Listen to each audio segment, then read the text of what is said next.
ನಾನು ಪೊನ್ನಣ್ಣ ಅವರ ಭಾಷಣ ತುಂಬಾ ಆಲಿಸಿಕೊಂಡು ಕೇಳಿಸ್ಕೊಂಡು ಅವರು ರಾಜ್ಯಪಾಲರ ಭಾಷಣಕ್ಕಿಂತ ರಾಜ್ಯಪಾಲರ ಮೇಲೆ ಮಾತಾಡಿದೆ ಹೆಚ್ಚು. ಈ ಪೊನ್ನಣ್ಣ ಅವರ ಭಾಷಣನ ಎಕೆ ಸುಬ್ಬಯ್ಯನವರು ಕೇಳಿದಿದ್ರೆ ಅವ್ರ ಮನಸ್ಸಲ್ಲಿ ಏನಾಗ್ತಾ ಇತ್ತು ಅಂತ ನನ್ನ ಮನಸ್ಸಲ್ಲಿ ಯೋಚನೆ ಬರ್ತಾ ಇತ್ತು. ಸೊ ನನ್ಗನ್ಸುತ್ತೆ ಕರ್ನಾಟಕದೇ ಒಂದು ಲೀಡ್ ತಗೊಂಡು ರಾಜ್ಯಪಾಲರ ಭಾಷಣನ ನಾವು ಮಾಡಿಸ್ಬೇಕಾ, ಅವರಿಗೆ ನಾವು ಮಾಡಿದ್ದು ಎಲ್ಲರೂ ಕೂಡ ನೋಡಿದ್ದೀವಿ. ರಾಜ್ಯಪಾಲರ ಹತ್ರ ಅನೇಕ ಸಂಗತಿಗಳನ್ನ ಹೇಳಿಸಿದ್ದಾರೆ.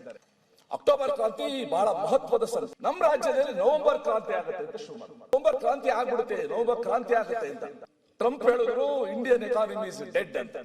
ನಮ್ಮ ರಾಜ್ಯದ ಉಪಮುಖ್ಯಮಂತ್ರಿ ಭಾರತದ ಆರ್ಥಿಕತೆ ಬಹಳ ಸ್ಟ್ರಾಂಗ್ ಆಗಿದೆ, ಎಲೆಕ್ಟ್ರಾನಿಕ್ ವೋಟಿಂಗ್ ಮಿಷಿನ್ ವಿರುದ್ಧ ನಾವಿದ್ದೀವಿ, ಇವಿಎಂ ವೋಟ್ ಚೋರಿ, ಇವಿಎಂ ಎಲೆಕ್ಷನ್ ಕಮಿಷನ್ ಅಂತ ಅವ್ರು ತಮ್ಮ ಹೇಳಿದ್ರು. ಇವಿಎಂ ಬಗ್ಗೆ ನಮಗೆ ಪೂರ್ತಿ ವಿಶ್ವಾಸ ಇದೆ. ಹೇಗಿದೆ ಆಡಳಿತ, ಹಳಿ ತಪ್ಪಿದ ಆಡಳಿತ. ಮನೆ ಸಭಾಧ್ಯಕ್ಷರೇ, ಜನವರಿ 22ನೇ ತಾರೀಕು ನಮ್ಮ ಉಭಯ ಸದನಗಳ ಜಂಟಿ ಅಧಿವೇಶನ ಇಲ್ಲಿ ನಡೀತು. ಇದೊಂದು ವಾರ್ಷಿಕ ಕ್ರಿಯೆ. ಇದು ಜಂಟಿ ಅಧಿವೇಶನ ಅನ್ನೋದು ಒಂದು ವಾರ್ಷಿಕ ಕ್ರಿಯೆ ಆಗ್ಬಿಟ್ಟಿದೆ. 23ನೇ ತಾರೀಕು ಶ್ರೀ ಪೊನ್ನಣ್ಣವರು ಮತ್ತು ಪ್ರದೀಪ್ ಈಶ್ವರ್ ಅವರು ಅದರ ನಿರ್ಣಯವನ್ನ ಮಂಡನೆ ಮಾಡಿ ಅದಕ್ಕೆ ಅನುಮೋದನೆ ಸಿಕ್ತು. 27ನೇ ತಾರೀಕು ಶ್ರೀ ಪೊನ್ನಣ್ಣವರು ರಾಜ್ಯಪಾಲರ ಭಾಷಣದ ಮೇಲಿನ ವಂದನಾರ್ಪಣ ಅದರ ಮೇಲೆ ಸುಮಾರು 2 ಗಂಟೆಗಳ ಕಾಲ ಮಾತಾಡಿದ್ರು. ನಾನು ಪೊನ್ನಣ್ಣ ಅವರ ಭಾಷಣ ತುಂಬಾ ಆಲಿಸ್ಕೊಂಡು ಕೇಳಿಸ್ಕೊಂಡೆ. ಅವರು ರಾಜ್ಯಪಾಲರ ಭಾಷಣಕ್ಕಿಂತ ರಾಜ್ಯಪಾಲರ ಮೇಲೆ ಮಾತಾಡಿದೆ ಹೆಚ್ಚು. ಹೊತ್ತು ಕಾನ್ಸ್ಟಿಟ್ಯೂಷನ್ ಎಲ್ಲರೂ ಕೂಡ ಹೇಳಿದ್ರು, ಜಡ್ಜ್ಮೆಂಟು ಕೋರ್ಟು ಇಲ್ಲ. ನನ್ನ ಮನಸ್ಸು ಹಾಗೇನೆ ಒಂದು 30 ವರ್ಷ ಹಿಂದೆ ಹೋಯ್ತು. ಮೇಲ್ಮನೆಯಲ್ಲಿ ಒಬ್ರು ಸದಸ್ಯರಿದ್ರು, ಎಕೆ ಸುಬ್ಬಯ್ಯ ಅಂತ. ನಾವೆಲ್ಲ ಬಹಳ ಸ್ಫೂರ್ತಿ ಪಡೆದವರು. ಅವರು ನಾನು ಕಾರ್ಪೊರೇಟರ್ ಆಗಿ ವಿಧಾನ ಪರಿಷತ್ತಿನ ಗ್ಯಾಲರಿ ಬಂದು ಕೂತ್ಕೋತಾ ಇದ್ದೆ ಅವ್ರ ಭಾಷಣ ಕೇಳಲಿಕ್ಕೆ. ಅವರು out and out anti establishment. ಅವರು ಈ ಪೊನ್ನಣ್ಣವರ ಭಾಷಣನ ಎಕೆ ಸುಬ್ಬಯ್ಯನವರು ಕೇಳಿದಿದ್ರೆ ಅವ್ರ ಮನಸ್ಸಲ್ಲಿ ಏನಾಗ್ತಾ ಇತ್ತು ಅಂತ ನನ್ನ ಮನಸ್ಸಲ್ಲಿ ಯೋಚನೆ ಬರ್ತಾ ಇತ್ತು. ಅವ್ರೆಂತ ಆಂಟಿ ಎಸ್ಟಾಬ್ಲಿಷ್ಮೆಂಟು, ಇವರೆಷ್ಟು ಪ್ರೋ ಎಸ್ಟಾಬ್ಲಿಷ್ಮೆಂಟು. ಅವ್ರ ಭಾಷಣ ಎಲ್ಲ ಕೇಳಿದೆ, ಅದು ಅಲ್ಲಿಗೆ ಮುಗಿಸ್ತೀನಿ ನಾನು. ಮನೆ ಸಭಾಧ್ಯಕ್ಷರೇ, ಈಗ ಈ ಗವರ್ನರ್ ಅಡ್ರೆಸ್ಸು, ರಾಜ್ಯಪಾಲರ ಭಾಷಣದ ಮಹತ್ವ, ಉದ್ದೇಶ, ಪಾವಿತ್ರ್ಯತೆ ಎಲ್ಲನೂ ಕೂಡ ಇವತ್ತು ಮಾಯ ಆಗಿದೆ. ಪಾವಿತ್ರ್ಯತೆ ಇಲ್ಲ ಇವತ್ತು. ನಾನೇ 94ನೇ ಇಸ್ವಿಲಿ ಬಂದಾಗ ಯಾವ ರೀತಿ ಇರ್ತಾ ಇತ್ತು ಗವರ್ನರ್ಸ್ ಅಡ್ರೆಸ್ ನಾನು ನೋಡಿದ್ದೀನಿ. ಇದುವರೆಗೂ ನಮ್ಮ ರಾಜ್ಯದಲ್ಲಿ ಜಯಚಾಮರಾಜೇಂದ್ರ ಒಡೆಯರ್ ಅವರಿಂದ ಹಿಡಿದು 18 ಜನ ರಾಜ್ಯಪಾಲರು ಬಂದಿದ್ದಾರೆ. 18 ಜನ. ಅದರಲ್ಲಿ ಕೆಲವರು ಇನ್ನೂ ಕೂಡ ಸ್ಮರಿಸ್ಕೋತೀವಿ. ಧರ್ಮವೀರ ಜ್ಞಾಪಿಸ್ಕೋತೀವಿ, ಧರ್ಮವೀರ ಇದ್ದಾಗ ಹೇಗಿತ್ತು ಅಂತ. ಇನ್ನು ಕೆಲವರು ಜ್ಞಾಪಿಸ್ಕೋತೀವಿ, ಬೇಡವಾರದ ಕಾರಣಕ್ಕೋಸ್ಕರ ಜ್ಞಾಪಿಸ್ಕೋತೀವಿ. ಅದನ್ನು ಕೂಡ ನಾವು ವಿವರಿಸಕ್ಕೆ ಹೋಗೋದಿಲ್ಲ. 94ನೇ ಇಸ್ವಿಯಿಂದ ಇದೇ ಸದನದಲ್ಲಿ ನಾನು 7 ಜನ ರಾಜ್ಯಪಾಲರು ನೋಡಿದ್ದೀನಿ. ಖುರ್ಷೀದ್ ಆಲಂ ಖಾನ್ ಅವರಿಂದ ಹಿಡಿದು. ಈಗ ನಾವು ಮತ್ತೆ ಮೊನ್ನೆ ಸ್ಪಷ್ಟ ಹೇಳಿದ್ದೇವೆ, ಈ ರಾಜ್ಯಪಾಲ 20 ನಿಮಿಷದ ಮುಂಚೆ ಮಾತಾಡಲ್ಲ. ಹೌದು, ಅದೇ ಮಾತಾಡ್ತೀನಿ. ಈ ರಾಜ್ಯಪಾಲ ಸಂಬಂಧ ಅಲ್ಲ, ಯಾಕೆಂತ ಹೇಳಿದ್ರೆ ಮತ್ತೆ ಒಂದಕ್ಕೊಂದು ಅದು ನೀವು ಕರೆಕ್ಟ್ ಆಗಿ ಟ್ರ್ಯಾಕ್ ಅಲ್ಲಿ ಹೋಗ್ತದೆ. ಹೋಗಿ ಸ್ವಲ್ಪ ಮುಂದೆ ತಪ್ಪು ಎಲ್ಲಿ ಹೋಗ್ತಾ ಅಂತ ಹೇಳಿ ಅವರ ಭಾಷಣದ ಮೇಲೆ ಚರ್ಚೆ ಮಾಡಿ. ಇವತ್ತು ರಾಜ್ಯಪಾಲರ ಭಾಷಣ ಅನ್ನೋದು ಇಂಗ್ಲಿಷ್ ಅಲ್ಲಿ ಒಂದು ಪದ ಇದೆ, ಕಲೋನಿಯಲ್ ಹ್ಯಾಂಗ್ ಓವರ್ ಅಂತ. ವಸಾಹತುಶಾಹಿಯ ಪಳೆಯುಳಿಕೆ. ಇದು ನಾವು ವೆಸ್ಟ್ ಮಿನ್ಸ್ಟರ್ ಸಿಸ್ಟಮ್ನ ಅಡಾಪ್ಟ್ ಮಾಡ್ಕೊಂಡಿದ್ದೀವಿ ಇಂಗ್ಲೆಂಡ್ದು. ಅಲ್ಲಿ ಮಹಾರಾಣಿ ಬಂದು, ರಾಣಿ ಬಂದು ಉಭಯ ಸದನಗಳನ್ನ ಅಡ್ರೆಸ್ ಮಾಡಿ ಮೆಂಬರ್ಸ್ಗೆಲ್ಲ ಶುಭ ಕೋರಿ ನೀವು ಚೆನ್ನಾಗಿ ಕೆಲಸ ಮಾಡಿ ಅಂತ ಹೇಳೋದು ಒಂದು ವಾಡಿಕೆ. ಸೊ ನಮ್ಮಲ್ಲಿ ಕೂಡ ಅದನ್ನ ಅಡಾಪ್ಟ್ ಮಾಡ್ಕೋಬಿಟ್ರು ಆರ್ಟಿಕಲ್ 87 ಪ್ರಕಾರ. ಆದರೆ ಸಂವಿಧಾನ ಮಾಡುವಾಗ ಈ ರೀತಿ ಒಂದು ಸಿಚುವೇಶನ್ ಬರುತ್ತೆ ಅಂತ ಗೊತ್ತಿರಲಿಲ್ಲ. ಹೇಗೆ IPC ಮಾಡುವಾಗ ಸೈಬರ್ ಕ್ರೈಮ್ಸ್ ಆಗುತ್ತೆ ಅಂತ ಅವ್ರಿಗೆ ಗೊತ್ತಿರಲಿಲ್ವೋ, ಹಾಗೇನೆ ಸಂವಿಧಾನ ಮಾಡುವಾಗ ಈ ತರ ಒಂದು ಪರಿಸ್ಥಿತಿ ಬರ್ತದೆ, ಸಂಘರ್ಷ ಆಗುತ್ತೆ ಅನ್ನೋದು ಅವ್ರು ಯಾರು ಕೂಡ ಊಹೆ ಮಾಡಿರಲಿಲ್ಲ. ನನಗನ್ಸುತ್ತೆ ಇವತ್ತು ಇದು ನನ್ನ ಅನಿಸಿಕೆ, ಇದು ನನ್ನ ಪಾರ್ಟಿಲೇನಲ್ಲ, there is a need to revisit government's address. Government's address ಮಾಡಿಸ್ಬೇಕಾ ನಾವು? Is it relevant today? ಅವ್ರು ಕರ್ಕೊಂಡ್ಬರ್ತೀವಿ, ಅವರು ನನ್ನ ಸರ್ಕಾರ ಅಂತ ಮಾಡ್ತಾ ಇರ್ತಾರೆ, ಅವ್ರದ್ದು ಮಂಡನೆ ಮಾಡ್ತಾರೆ, ನಾವು ಖಂಡನೆ ಮಾಡ್ತೀವಿ. ಅಲ್ಟಿಮೇಟ್ಲಿ ಗವರ್ನರ್ಸ್ ಆಫೀಸ್ಗೆ ಅಪಚಾರ ಆಗುತ್ತೆ. ಈಗ ಒಂದು ಹೇಳ್ಬಿಡ್ತೀವಿ ಸರ್, ಯಾಕಂದ್ರೆ ನಮ್ಮ ನೆರೆ ರಾಜ್ಯದ ಮುಖ್ಯಮಂತ್ರಿ ಅವ್ರಾಗ್ಲೇ ಹೇಳಿದ್ದಾರೆ, ನಾನು ಕಾನ್ಸ್ಟಿಟ್ಯೂಷನ್ ಅಮೆಂಡ್ಮೆಂಟೇ ಮೂವ್ ಮಾಡಬೇಕು ಅಂತ ಇದ್ದೀನಿ, ಮಾಡಿಸ್ಬೇಕು ಅಂತ. ಈ ಗವರ್ನರ್ಸ್ ಅಡ್ರೆಸ್ಗೆ ಇತ್ತೀಚೆಗೆ ಹಾಡಬೇಕು.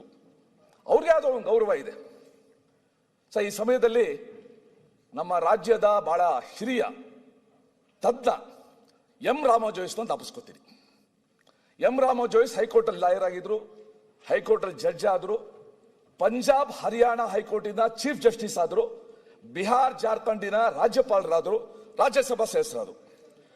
ಅವರೇ ಹೇಳಿದ್ದೇನು ಅಂದ್ರೆ, ಈ ರಾಜ್ಯಪಾಲರ ಭಾಷಣ ಪ್ರಸನ್ನ ನಿಲ್ಲಿಸ್ಬಿಡ್ಬೇಕು. ನಮ್ಮನ್ನು ಕರ್ಕೊಂಡೋಗಿ ನಮ್ಮ ಸರ್ಕಾರ ಅಂತ ಹೇಳ್ತಾರೆ, ಇದನ್ನ ನಿಲ್ಲಿಸಬೇಕು ಅಂತ ಒಂದು ಮಾತು ಹೇಳಿದ್ರು. ಸೊ ನನ್ಗನ್ಸುತ್ತೆ ಕರ್ನಾಟಕನೇ ಒಂದು ಲೀಡ್ ತಗೊಂಡು ರಾಜ್ಯಪಾಲರ ಭಾಷಣನ ನಾವು ಮಾಡಿಸ್ಬೇಕಾ, ಮಾಡಿಸಿದ್ರೆ ಅದರ ಉದ್ದೇಶ ಏನು, ಅವ್ರ ಹತ್ರ ಏನ್ ಹೇಳಿಸ್ಬೇಕು ಅನ್ನೋದಷ್ಟು ಇದೊಂದು ರಾಷ್ಟ್ರೀಯ ಚರ್ಚೆನೇ ಆಗ್ಬೇಕು ಅಂತ ನನ್ನ ಅನಿಸಿಕೆ. Okay, enough is enough. ಒಬ್ರು ರಾಜ್ಯಪಾಲರಿಗೆ ನಾವು ಮಾಡಿದ್ದು ಎಲ್ಲರೂ ಕೂಡ ನೋಡಿದ್ದೀವಿ. ಈಗ ಸಾಮಾನ್ಯವಾಗಿ ರಾಜ್ಯಪಾಲರ ಭಾಷಣ ಕಳೆದ 1 ವರ್ಷದಲ್ಲಿ ನಾವೇನು ಸಾಧನೆ ಮಾಡಿದ್ದೀವಿ, ಮುಂದಿನ ಕಾರ್ಯಗಳು ಮತ್ತೆ ಒಂದು ಪಕ್ಷಿ ನೋಟ ಅದು ಇರಬೇಕು. ಆದ್ರೆ ಇವತ್ತು ರಾಜ್ಯಪಾಲರ ಭಾಷಣ ತುಂಬಾ ಪೊಲಿಟಿಕಲ್ ಓವರ್ಟೋನ್ಸ್ ಇದೆ. ಸೊ ಈ ದೃಷ್ಟಿಯಿಂದ ರಾಜ್ಯಪಾಲರು ಏನು ಓದಿರಲಿಲ್ಲ ಅದನ್ನ ಸರ್ಕಾರ ಜಾಹೀರಾತ್ ಮೂಲಕನೂ ಕೂಡ ಇವತ್ತು ಆ ಕಾರ್ಯನ ಪೂರೈಸಿಬಿಟ್ಟಿದೆ. ಸರ್, ಈಗ ರಾಜ್ಯಪಾಲರ ಹತ್ರ ಅನೇಕ ಸಂಗತಿಗಳನ್ನ ಹೇಳಿಸಿದ್ದಾರೆ. ಅದು ಓದುವಾಗ ನನಗೆ ಇತಿಹಾಸದಲ್ಲಿ ನನಗೆ ಸ್ವಲ್ಪ ಆಸಕ್ತಿ ಇದೆ. ಇತಿಹಾಸದಲ್ಲಿ ಅಕ್ಟೋಬರ್ ರೆವಲ್ಯೂಷನ್ ಅಂತ ಒಂದಿದೆ, 1917 ರಷ್ಯಾದಲ್ಲಾಗಿದೆ. ಬೋಲ್ಶಿವಿಕ್ಸ್ ಎಲ್ಲ ಬಂದು ಆ ಕ್ಯಾಪಿಟಲಿಸ್ಟ್ ತೆಗೆದಾಕಿ later on it become communist party. October ಕ್ರಾಂತಿ ಬಹಳ ಮಹತ್ವದ ಸಂಗತಿ. ನಮ್ಮ ರಾಜ್ಯದಲ್ಲಿ ನವೆಂಬರ್ ಕ್ರಾಂತಿ ಆಗುತ್ತೆ ಅಂತ ಶುರು ಮಾಡಿದ್ರು. ಯಾವಾಗ ಶುರು ಮಾಡಿದ್ರು? ಕಳೆದ ಆಗಸ್ಟ್ ಇಂದ ನವೆಂಬರ್ ಕ್ರಾಂತಿ ಆಗುತ್ತೆ ಅಂತ. ಡಿಸೆಂಬರ್ ಕ್ರಾಂತಿ ಇಲ್ಲ, ಇವಾಗ ಜನವರಿ ಪೋಸ್ಟ್ಪೋನ್ ಆಗಿದೆ. ಇದರಿಂದ ಏನಾಗ್ತಾ ಇದೆ, ಅಧಿಕಾರಿ ವರ್ಗದಲ್ಲಿ ಒಂದು ಅನಿಶ್ಚಿತತೆ ಇದೆ.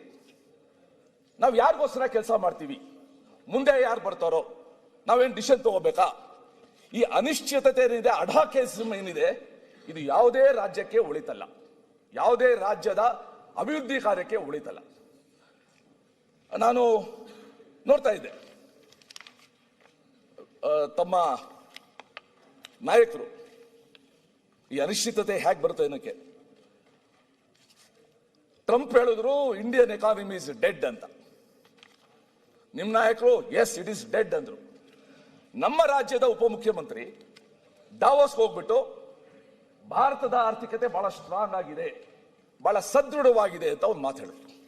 ಅವ್ರು ಕೇಳಿದ್ರು, ಅಲ್ಲ ನಿಮ್ಮ ನಾಯಕರು ಅಲ್ಲಿ ಹಂಗೆ ಹೇಳ್ದ, ನಾನು ಯಾವತ್ತೂ ವಿದೇಶಿ ನೆಲದಿಂದ ನನ್ನ ದೇಶದ ವಿರುದ್ಧ ಮಾತಾಡೋದಿಲ್ಲ ಅಂತ ಒಂದು ಮಾತನ್ನ ಹೇಳಿದ್ರು. ನಿಮ್ಮ ನಾಯಕರು ಇನ್ನೊಂದು ಹೇಳಿದ್ರು, ಎಲೆಕ್ಟ್ರಾನಿಕ್ ವೋಟಿಂಗ್ ಮಿಷಿನ್ ವಿರುದ್ಧ ನಾವಿದ್ದೀವಿ, ಇವಿಎಂ ವೋಟ್ ಚೋರಿ, ಇವಿಎಂ ಎಲೆಕ್ಷನ್ ಕಮಿಷನ್ ಅಂತ.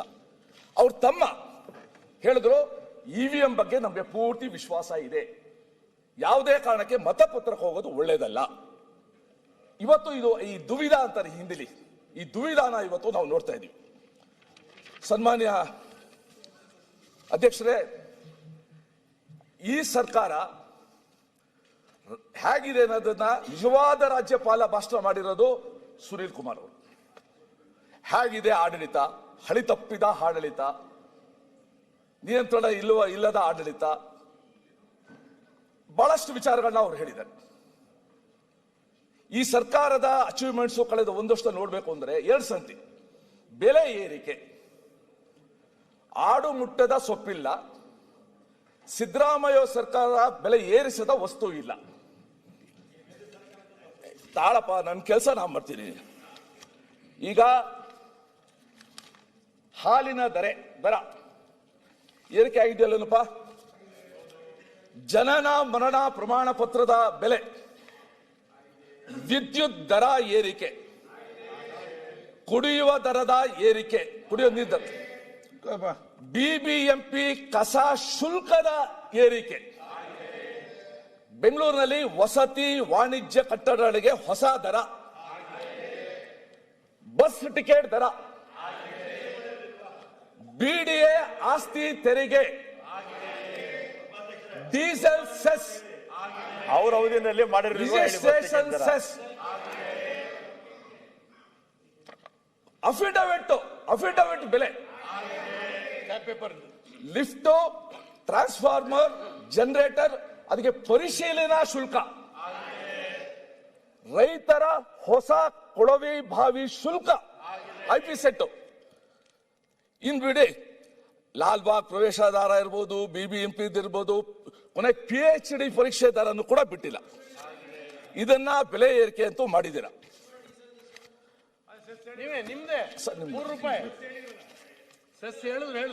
ಎರಡನೇದು ಹೆಚ್ಚಿನ ವಿಡಿಯೋಗಳಿಗೆ ಪ್ರತಿಧ್ವನಿ ಯೂಟ್ಯೂಬ್ ಚಾನೆಲ್ ಸಬ್ಸ್ಕ್ರೈಬ್ ಮಾಡಿ, ಬೆಲ್ ಐಕಾನ್ ಕ್ಲಿಕ್ ಮಾಡಿ.